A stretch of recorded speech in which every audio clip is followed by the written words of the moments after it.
Shop early, save big, all month long during Black Friday build-up at Lowe's.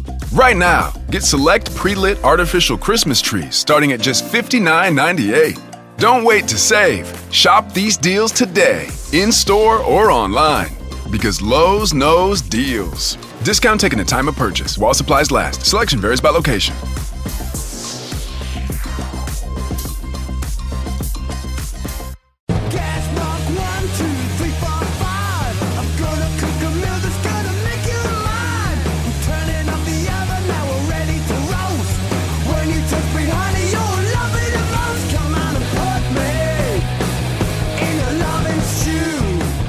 Welcome to another BritFlicks.com podcast. My name's Stuart Wright, and on today's show is Jonathan Eckersley, writer-director of The Stoic. Welcome to the show. Thank you very much, Stuart. Thank you for having me on. Very flattered. Been following you for a while. We're here to talk about your feature film debut, The Stoic, and we're going to talk about 3 films that have impacted everything in adult life after that. So, without further ado, first off, when can people see The Stoic in the UK? In the UK, it is going to be released on the 4th of November. So it's going to be DVD. You can buy it in Asda, HMV, I believe. And you can order it now, pre-order it on Amazon. Then it's going to be streaming. I think it's going to be streaming Amazon as well. But essentially, my friend, 4th of November. It's a great boon for us. It's actually physically produced on DVD, which is a rare thing. So, to get people interested in, do you want to give us a brief synopsis to what The Stoic is about? Certainly. So, it's what actually happens. You basically start with a gang of mercenaries who have just done a drug raid on a house. So it's contemporary. They run off to a country retreat. Now, what's happened with this house, which we don't see, it's off stage, is that essentially they had to pick up 2 women who were kept as drug mules by this gang. Mm-hmm. Okay. So they bring them with them to this country retreat.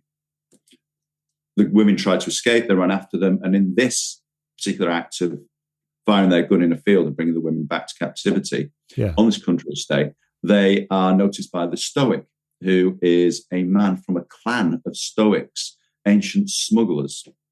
They have their own morality system, 17th century psychopaths, as Jason Fleming describes them in the film.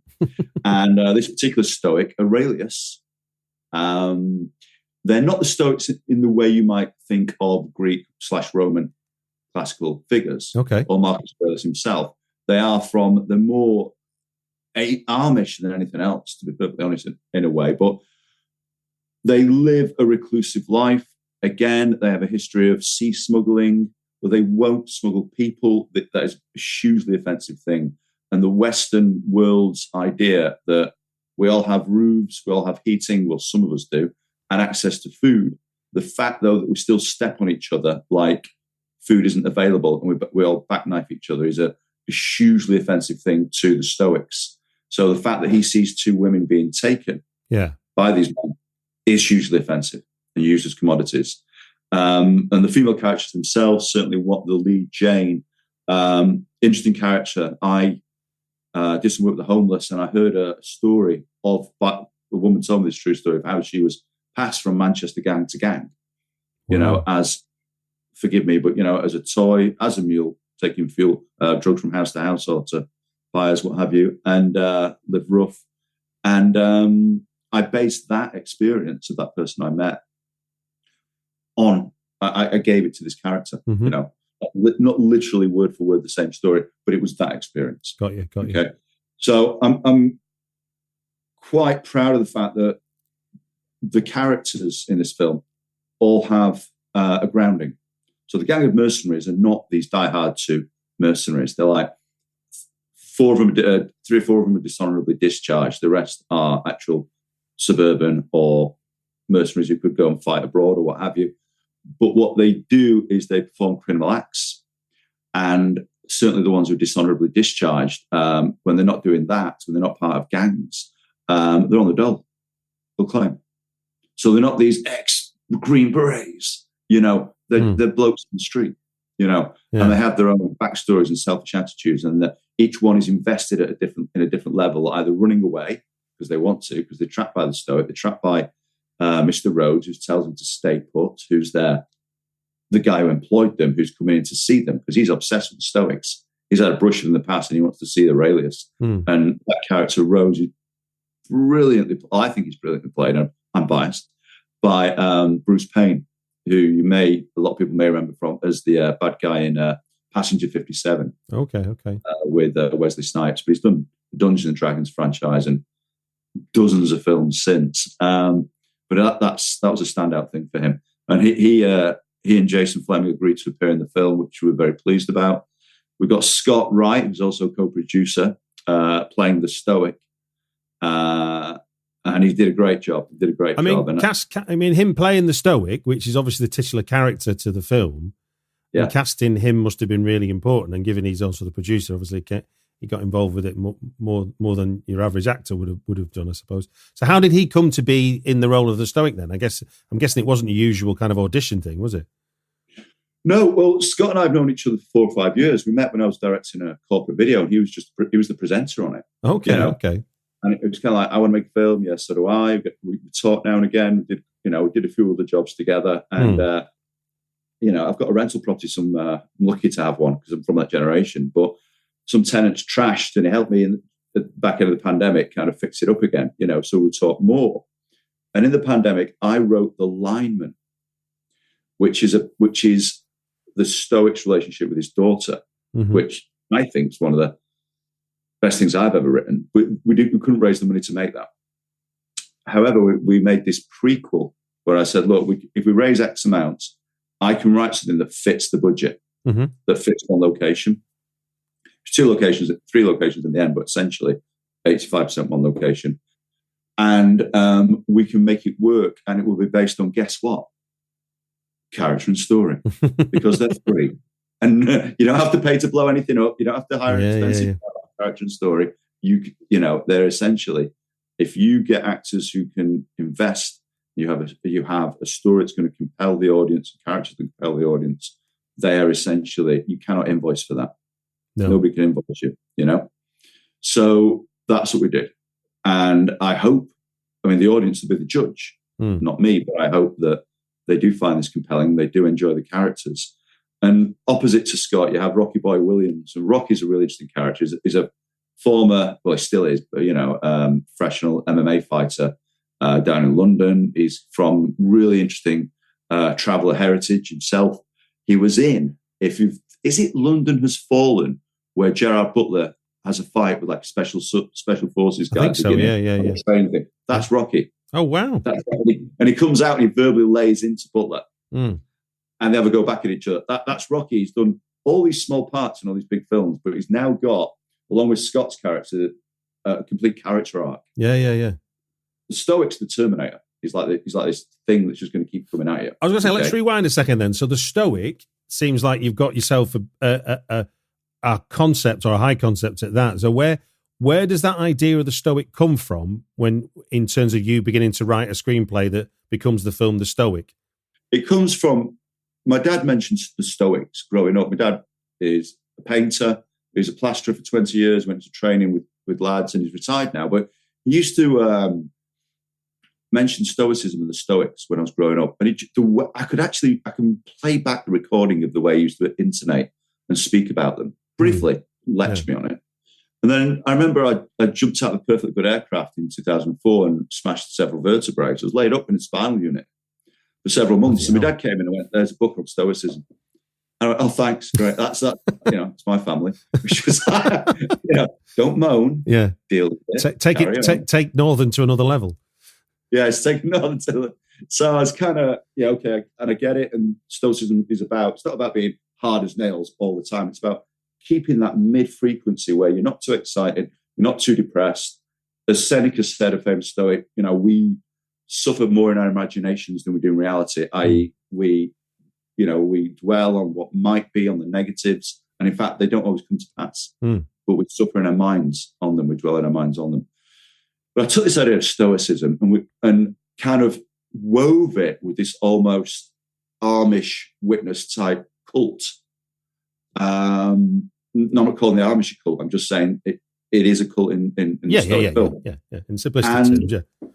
Took the two cultures and attitudes. And again, they talk. The Stoic has a guy bound up and he's about to kill him, or is he? And he says, this guy's trying to plead for his life, and he's got, oh, you Westerners, it's the way you lie and you flatter and you deceive and the whole thing. And it's all about you and what's offended you today, and it's all the ego. And so there's that philosophy in it, there's that social attitude, which lends itself to his contempt for the mercenaries, which lends itself to Rocky Boy Williams' character arc, going from the head of the mercenaries to what he develops to in the film. Okay. And Scott's character, Aurelius the Stoic, as well, has regrets. He could have saved a child, and it's how he psychologically deals with that as well, which comes out. And the women in the film, they become kind of they're Stoics themselves. They're the ones who really just suffer at the hands of all these idiots, Yeah. So and they're consistent towards the end, and they have some interesting twists and turns. So it's a philosophy that was kind of imparted upon me in my childhood. Now, with social media or the film Gladiator, the whole thing's become much more popular now. And this Stoic Week in America, which coincidentally is about this time of year in 2023, was next week, I think. So there's a lot going on, and there's a lot of people podcast on it and what have you. The Holiday is a big one in America. And I think there's an awareness of it enough now, Yeah. And I wrote the script. I wrote it in a month, wrote a second draft in a couple of weeks, came together, gave it to Neil Jones, who is a producer and director. He's been on this show, but a prolific producer. I first did films for him for, general release and for Sky Cinema and Amazon and feature films. And he read my script, he liked it, came in as an exec. Jennifer Chippendale came in as a producer. Scott Wright's dad, Terry Wright, came in as a producer as well retired, and not in the film industry at all, but he came in on the business side of things, which was brilliant. Useful. And we essentially got a great crew together of first-hand guys and older men and women who are very experienced, heads of department, great cast. And what I did with the cast was, I didn't go, right, let's workshop the heck out of this, and let's really knead the dough, and let's have read-throughs. No, none of that. Not interested, right? What I want to do is this. I'm going to treat you as adults. I mean, not that actors aren't adults. They're all experienced actors to one extent or the other. I'm going to talk to you about your life experience, and I don't know how that pertains to your character. And then you go away, and based on the brief I've given you, where the story's going, what your character does within the story, you write your character, come back to me, we'll consult. Okay? Oh, wow. No big surprises on set, and we'll talk. So it was interesting the way, I did that with Scott, and he had a few ideas. And what about the accent? I said, well, why don't you try like a Mads Mikkelsen type? Because these are Scottish / over to Norway and Scandinavia, what have you, type heritage in the Stoics. Try that. And he came out with something really interesting. And Rocky, they call them the men in bonnets, the Stoics. They wear these bonnets, which are they're hallowed, like berets in the army. I never thought of it a bit like that. And Rocky Boy Williams, it's this scene where he has to think, and he has to hold the bonnet and think about it. And he said, what's his bonnet like? And I went, well, Rocky, it's like it's got some frills on it. And he went, it's like a beret. And I was like, yes, got you, done. He knew how to approach that prop in that film. Okay. And Rocky, I spoke to, all the cast, spoke to 2-3 times a week. Scott and I didn't talk that much in pre-production because we've been talking for 4 years. Yeah. But you know what I mean? That was a longer relationship.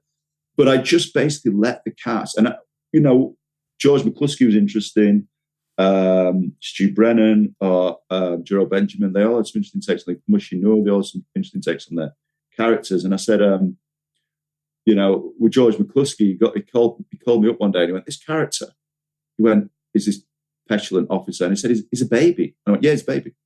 Actually, you said it really well. He's a petulant guy and he's got friction with Rocky, etc., etc.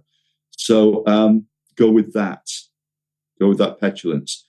And I worked with a really interesting Kenny Glenarn, Glaswegian director, and BAFTA nominated, or he was a winner.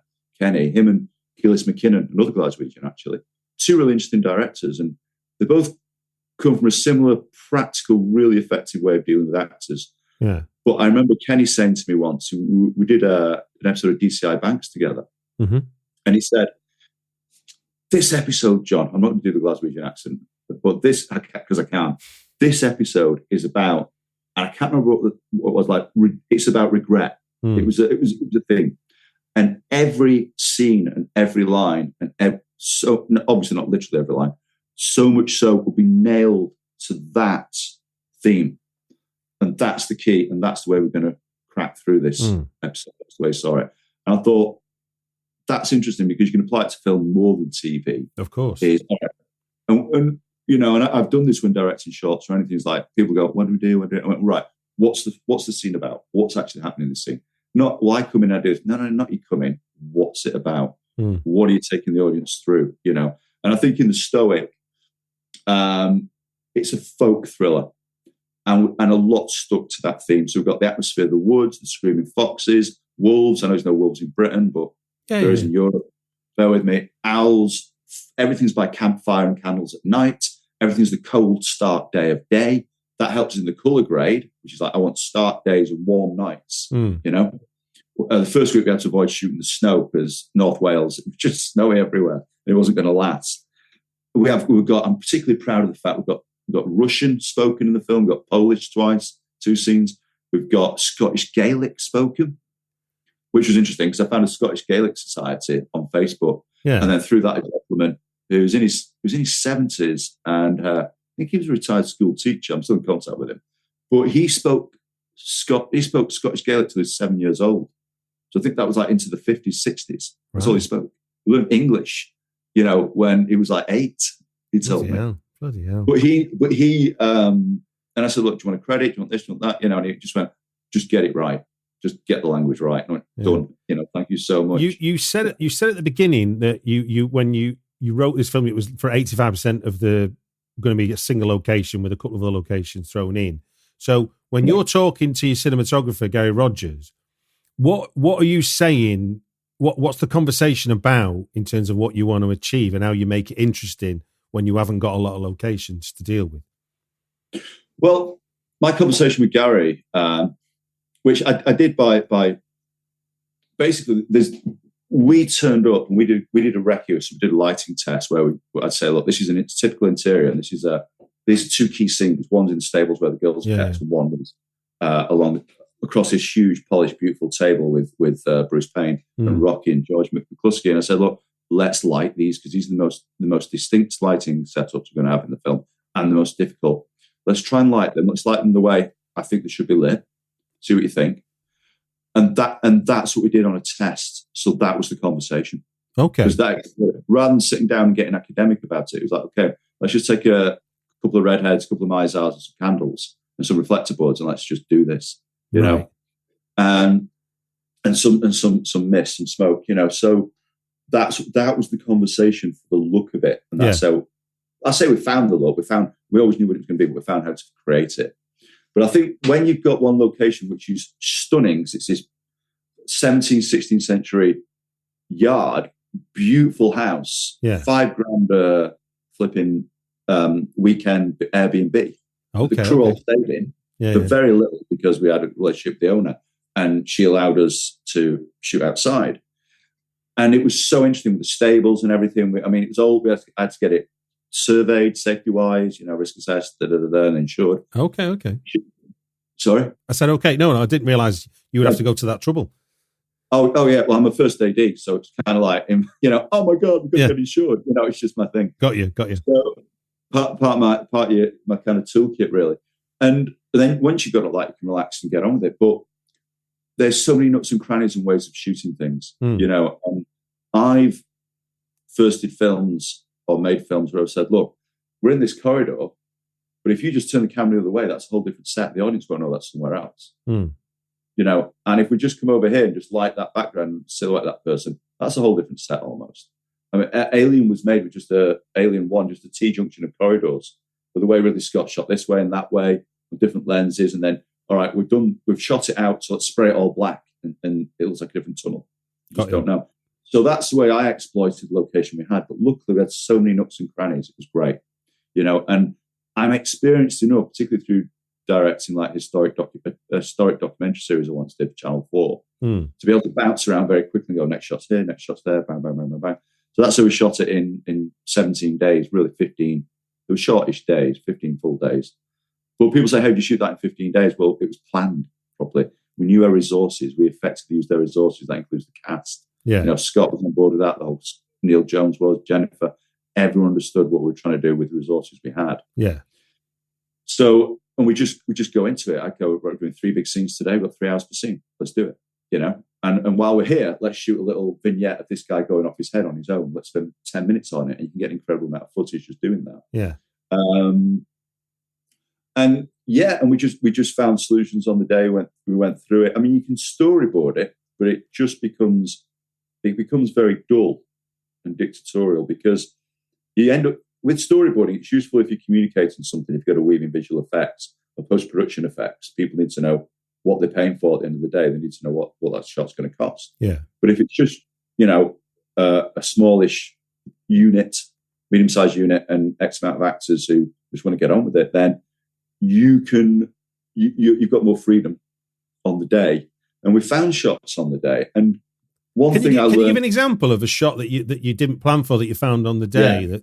Yeah. I can. Please do. There's a shot. The girls are in foreground, lying in a room. Yeah. And there's a door, right? And this wasn't in the script, but I wrote it because of the location. Yeah. And I didn't.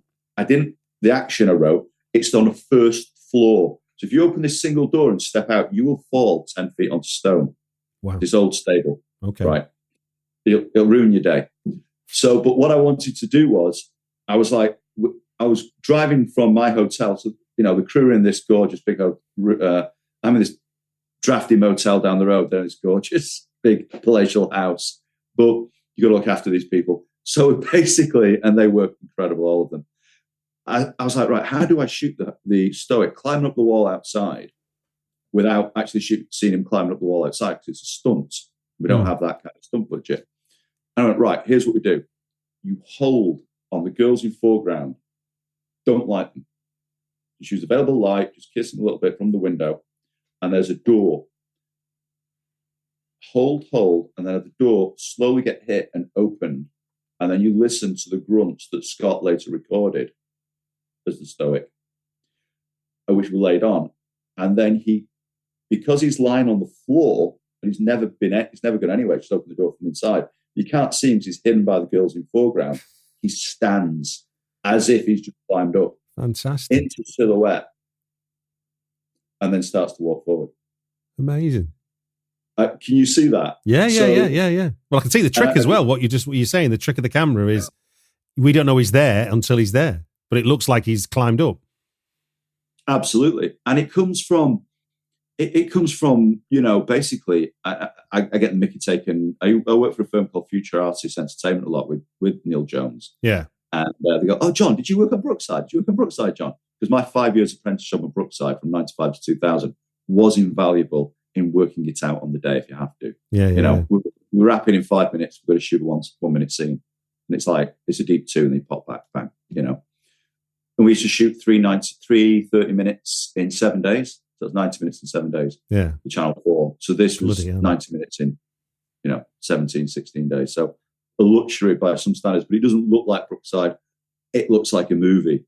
And we were that's why Saban and Archstone Entertainment. 88% of the work week is spent communicating. So it's important your team does it well.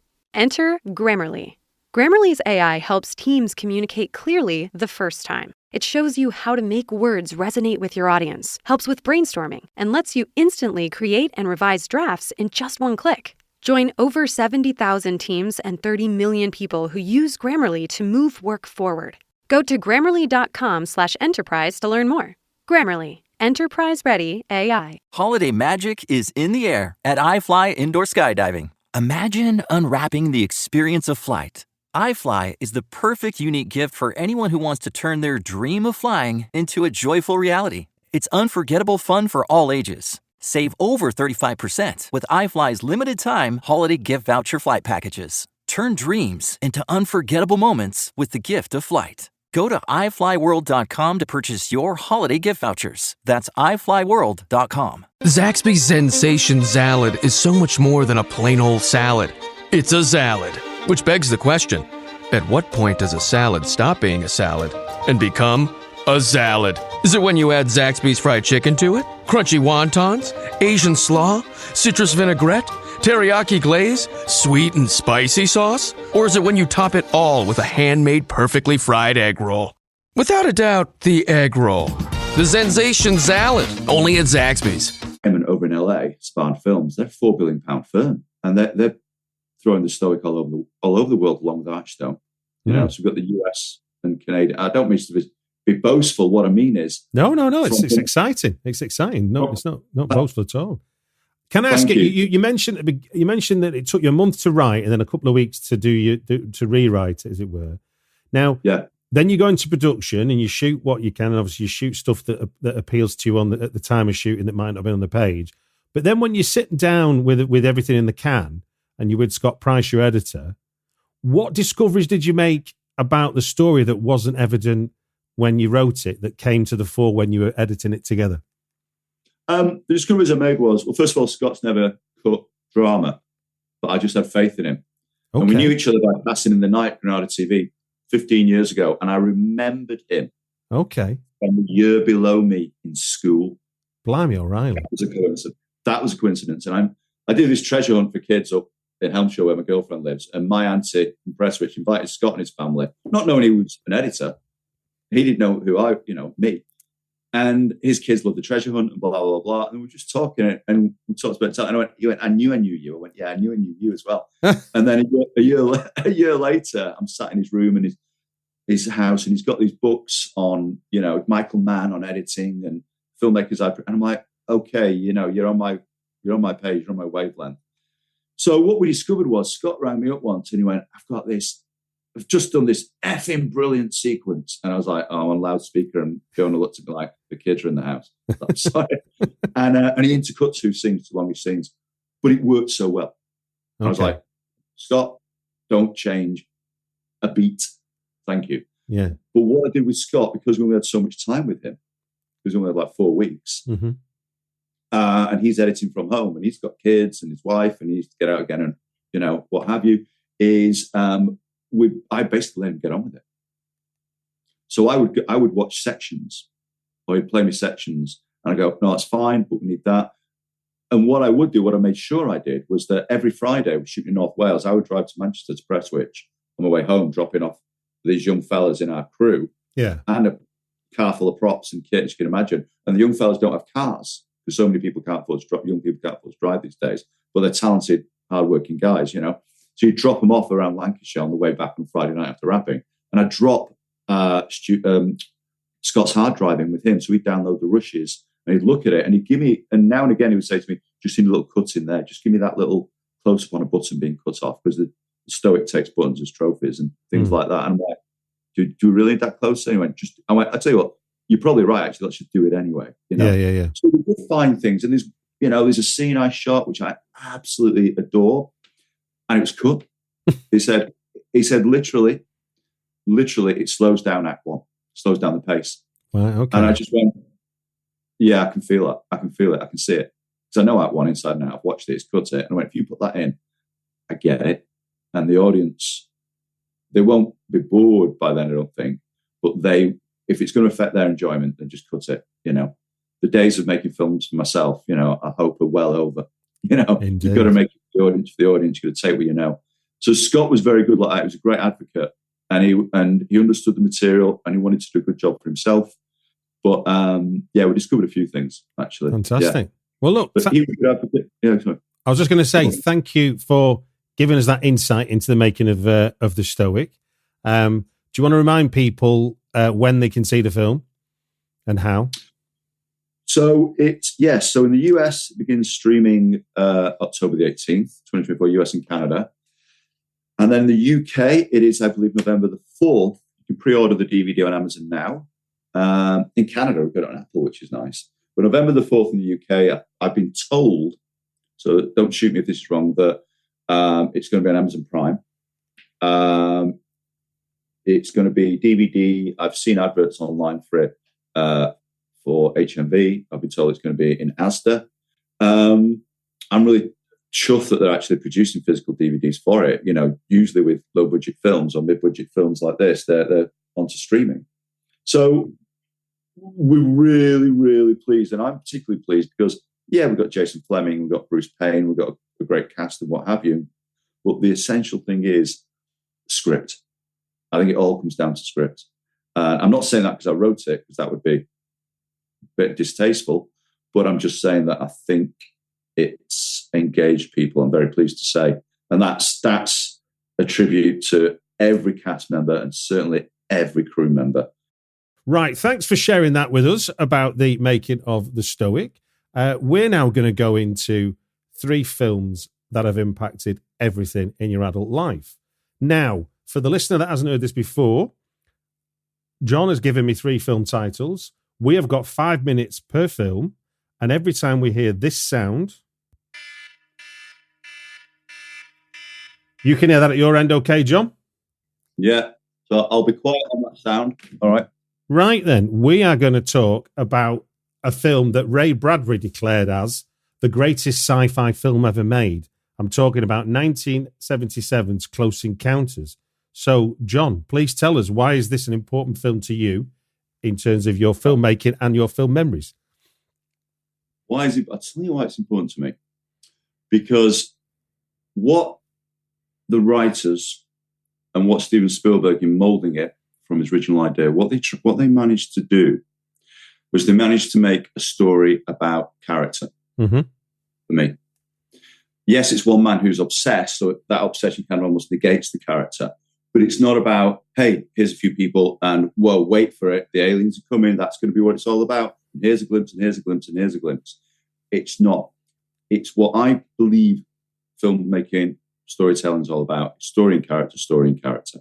Okay. For me, I'm not interested in 4K, Blu-ray, remastered, IMAX. Yeah, we all love it. I love it. But you can't remaster a bad script. You can't improve performance with, I don't care how many pixels you fire into it, you know? So for me, I don't care if watching it in 2D cinema. It's about story and character. And Close Encounters has it. And it's always meant something to me. I was actually in a job interview as a first assistant director for Noah, which was an ITV production, Noah, right, directed by Kenny Glenarn. Right. I couldn't do the job in the end. And Kenny Glenarn, Glaswegian director, great guy. And I was talking to the producer in this, big posh Soho office, and she's talking about Noah. And I went, it's Close Encounters.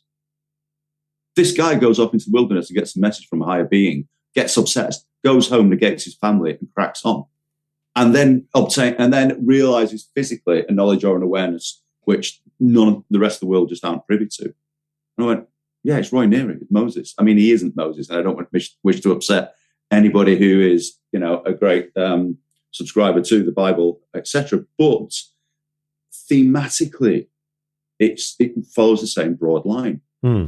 That's what excites me, and that's what I love about Close Encounters, is that all the 1970s hysteria of UFOs and aliens, and Spielberg managed to take that, much as he was, an aficionado himself, and still is, I'm sure, take that and focus it on one man's obsession, one man's journey, if you will, on a hero's journey. And it is like, it is like Joseph Campbell's Hero of a Thousand Faces, the hero's journey. He has to go through all these trials of his family don't believe him, then, friends don't believe him, he gets fired from his job, and the authorities don't believe him, then does he believe himself? And eventually he finds that actually what I believed in was real, and I was right to pursue this. So as much as people can say Close Encounters is this, Close Encounters is that, for me, Close Encounters is a very strong classic story by spaceships and aliens. And I believe also it's kind of underrated in terms of, well, for me, again, look, there's various elements in it. There's the music. People can quote the famous 5 note. Yeah, but I remember when I was like 7 or 8, and I had the 12-inch vinyl. In those days, you bought the vinyl of the film, and John Williams takes you on places in that score which are not known. And it is quite a haunting, scary piece of soundtrack. And I remember I was alone in my parents' house, semi-detached in Swinton up by Salford. And yeah. And the music was scaring me. And it took everything for me to literally pick the needle up and take it off the vinyl. Really? And even then, it was like, that didn't really help, but at least it stopped, And that's always been the thing with Close Encounters. If you really listen to it, the soundtrack's incredible. It really gets under your skin. Did you know that it was created before the film was edited and Spielberg edited to the music, not the other way around? No, I didn't know that. I thought that was just Jaws. Yeah. No, he said because it gave it a lyrical feel, which plays into what you're saying, really. Absolutely, it does play into what I'm saying. No, absolutely, Stu. But also, if the music works, then go with the strongest element. If it's performance, the editor holds on the performance more than anything else. Yeah, he'll hold on one performance. If that's what brings the audience in, if it's the music, if it's a particular performance, a particular shot just held. And I want to talk about sustained music later, if you don't mind, with the films. But you hold on the element. You don't have to start cutting and chopping and whatever works. There isn't. Our first 5 minutes is up, John. That's your first 5 minutes, sir. What, blimey. Okay. How are you feeling? Is the sweat on? I remember when I used to box as a student, we had 3 minutes, 4 minutes on Saturday mornings doing that. And that felt shorter than that. I just went. I mean, that felt longer rather. Blimey. Moving swiftly along and jumping into the 21st century, we're going to talk about Alexander Payne's Sideways. What is this? What is this important to you in terms of your film making and film memories? So again, Stu, I think with Sideways, what I thought I'd do is I'd find a theme, at least between Close Encounters and Sideways, just because it's quite a compact show and I wanted to keep it compact to an extent. Sideways is about character is story. It's an old taught screenplay adage that character is story. Your character is the story, their motivations, what they learn. Luke Skywalker, you name it. Okay, you look at screenplay by Sid Field, Robert McKee, story. Save the Cat by Blake Snyder, Adventure in the Screen Trade, William Goldman. They might not say it, but to me, having read all those books 20 times, they kind of subscribe to it. Yeah. Sideways is a great film. It's also a great film of world building. We had Jack and Miles, who used to be college roommates, two middle-aged guys. One's a failing writer or a frustrated writer. One's a frustrated actor. We all have these relationships with similar people, or we are those people. Yeah. They lie to each other all the time. These guys, we get to see their lies to each other. We get to watch this relationship with these two guys where they forgive each other's lies. We've known each other 30, 40 years, these characters. They go on a wine tasting week where old Jack wants to do the actors meet women and Miles just wants to chill out, have some wine. Jack's getting married. So it's kind of a bachelor week. They're going to California wine tasting country where me and a friend, production designer Debbie Burton, actually shot through in a car once before I was a father, but went out money. And we came across Solvang and Boulton where they shot the film, which I did not expect. So you can imagine how I was like, what? And I sat at the bar where Miles sat and everything. Oh, amazing. But the thing is, it turned me on to Alexander Payne.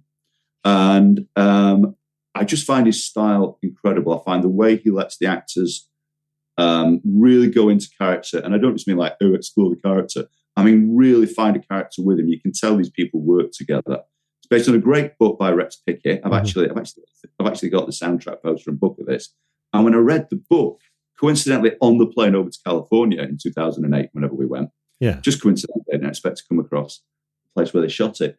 Rex Pickett's book is fantastic. There's only one small chapter that isn't in the film. It's worth reading the film. Yeah, it really is. And I find that the film, even though I read the book, like a book in the way that you get into the character, the way that the author might talk in the first or third person, but you really get into these characters, you really see them thinking. And it's something that we don't do enough of in Britain. I've come up through British TV and I felt frustrated that we worship the word. Everyone's going to be talking all the time. Sopranos, The Wire, they have characters thinking. And I think in the Stoic, Rocky, Boy Williams and Scott Wright's characters, I have them thinking, the good guy and the bad guy, and it aids their arcs. And the Americans do it a lot. We'll sit down with Tony Soprano, we'll watch him think, and we deliberate with him, or Idris Elba in The Wire. And it's something that happens in Sideways where these characters, they're best friends. One of them just wants to chase women. One of them wants to follow the wine. One of them, is a connoisseur. And you watch them watching each other lie and outdo each other and outsmart each other and bicker. And it's just brilliant. It's not like a play where it's just actors talking. It is just great. It's the subtext of everything. And I think the reason its character is story is because there is no story without those characters doing something. So whether it's Jack hitting on the waitress and then Miles being disapproving of that, which causes friction, without them doing something, there is no story. It's not like, up there, the bad guys are building a big space station. So whatever we do, that's still happening. It's like, no, there's nothing happening without these guys actually motivating it. And it's world building. You've got California, you've got these people who live kind of middle-class lives, but one's, the waitress, struggling teacher / writer, unemployed actor mostly. But they live in this wine, cheese, socially sophisticated environment, and they have common language. And it builds a world of these people. I found it works. I was a waiter in Florida when I was a student for 3 or 4 months. And you find that unlike here, people who do service industry are not looked at, jobs are not looked down upon necessarily like they are in Europe, maybe. They're not so in the States. And these, they're interesting, educated people, and there's no shame, as there shouldn't be. There's no stigma in doing those jobs. And that's why I love Sideways, is that Maya is the heroine, really, for want of a better word, is a waitress. But she doesn't act a waitress. Finish your thought. Go on. Thank you. She doesn't act the waitress like you would write a waitress anywhere. She is an incredible character, and she's the strongest character. She's that she's the lifeboat that Miles needs. Yeah. And she's a highly educated woman, really sophisticated character. And the film just looks past the fact she's a waitress. It's just a device for our heroes to meet her, And that's what I love about it. It's a societal attitude in Sideways as well. And the whole film's a hell of a lot of fun. Indeed it is. Right then, we're going to subvert the rule for your third choice. We've got 2 titles you've given me for your third choice. Right. We've got one of my favourite films, Sicario, by De Villeneuve, Taylor Sheridan's wonderful screenplay, and his debut screenplay at that, and Peter Weir's Witness from. So we've got 2015 versus 1985. But why have you put them together? What do they represent for you? The reason I put them together is they both sustain attention like a musical note, like a tuning fork. For me, they both feel the same. So both because of their music, both because their performances, the characters just think and stare, and you are forced to watch them. Peter Weir's brilliant at getting you into character, whether it's Dead Poets or it's Witness. He brings you don't just watch actors acting; you're in with them. I think his style is a bit more objective in Gallipoli, but not so much, certainly not in Witness. And I think Sicario uses every piece. I mean, look, you've got Johan Johansson's music. It's directed by Denis Villeneuve. You've got Roger Deakins shooting it to Taylor Sheridan's screenplay. Sicario, how can you not love it? How can you go wrong? And you don't. Everything I respect and have grown to get excited about with filmmaking is perfectly pitched in Sicario. And in terms of the writing, people say, and it's amazing because they switch from Emily Blunt's character to Benicio del Toro's character. Well, actually, no, in preparation for this, I looked at that. They do. But del Toro's only like the penultimate 15, 20 minutes. Then you're back to Blunt at the end. And it doesn't matter that they do that. And you don't have to go, they've subverted the discipline of writing. No, come on. Don't calm down.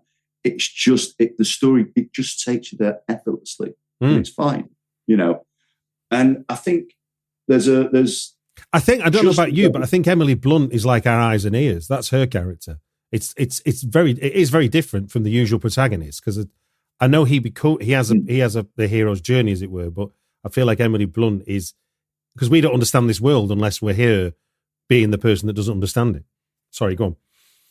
Yeah, no, you're absolutely right. She's the empty vessel through which we see everything. Yeah. As is to an extent. book, I mean, I know Harrison Ford deservedly was Oscar nominated in Witness for that, but they're the empty vessel through which we view these worlds. Exactly, yeah. And they both have themes. Like Book for me in Witness is, I watched it the other day just to prepare myself for this, and guess what? I don't own the DVD. It's lived with me so much that I thought I owned the DVD. I've never had it, never bought it. It's just stayed in my heart and mind for Amazing. 5 years, whatever it is. But you've got, actually, it's more than that. Both of them, she's got the theme of family. She's a lone woman, no children, divorced. He has no family. He gets to visit the family he never has. She gets to kind of like discuss family and think about it. And in the end, she realizes her purpose wasn't her purpose. And he gets to realize, what is my purpose? I'm a cop. I don't have wife and kids. I've been given a taste of wife and kids. She's been given a taste of, you need to get on with your own life as well as your career, as we all do, not just women. I'm talking about people in general. And I think that those are really interesting themes within those technically brilliant films. And I noticed another thing watching it the other night was when a great scene when young Lucas Haas, the boy, identifies McPhee, Danny Glover, in a press cutting, framed in a trophy cabinet. And it reminded me of Peter Weir's Dead Poets Society, same director, whereby he gets the boys to look at the framed rugby and team pictures on the wall of the school. And he whispers, "Seize the day, boys." And they're just mesmerized by these extreme close-ups, probably blew up the image, of these dead boys, of these objects. They're the objects of the theme. Seize the day, suck the marrow from your life. And in Witness, this is our pursuit. This is our lost ark. Is this guy? This is the corrupt cop. And he used the same thing where people silently or with very little sound are just looking through into cabinets or through glass at black and white, crudely printed images of these characters. I was kind of you've used the same trope, Mr. Weir. I mean, he's passed away now, but what a brilliant trope, and how superbly well done in both instances. And I loved. Ford's a very physical actor. When you watch him, he is physical and the whole thing. But I believed him as a cop, as a policeman. I believed him as a guy burying himself in his job. I love his relationship with his sister, which is only in 2 or 3 scenes, where he cares about them, he oversees Finish your thought. Contempt, and there's contempt in all the relationships in Witness. It's so well written. Nobody gets a free ride. No character gets a free ride in it. Thank you very much for sharing those thoughts on those 3 films: Close Encounters, Sideways, Sicario, plus Witness. And thank you very much for being on the podcast. Well, Stuart, it's been an absolute pleasure, I must say. And thank you for the introduction of limiting my thoughts on films to 5 minutes. I don't think anybody's successfully done that, apart from my girlfriend Fiona, of course, who limits it to 5 seconds. But yeah, thank you so much.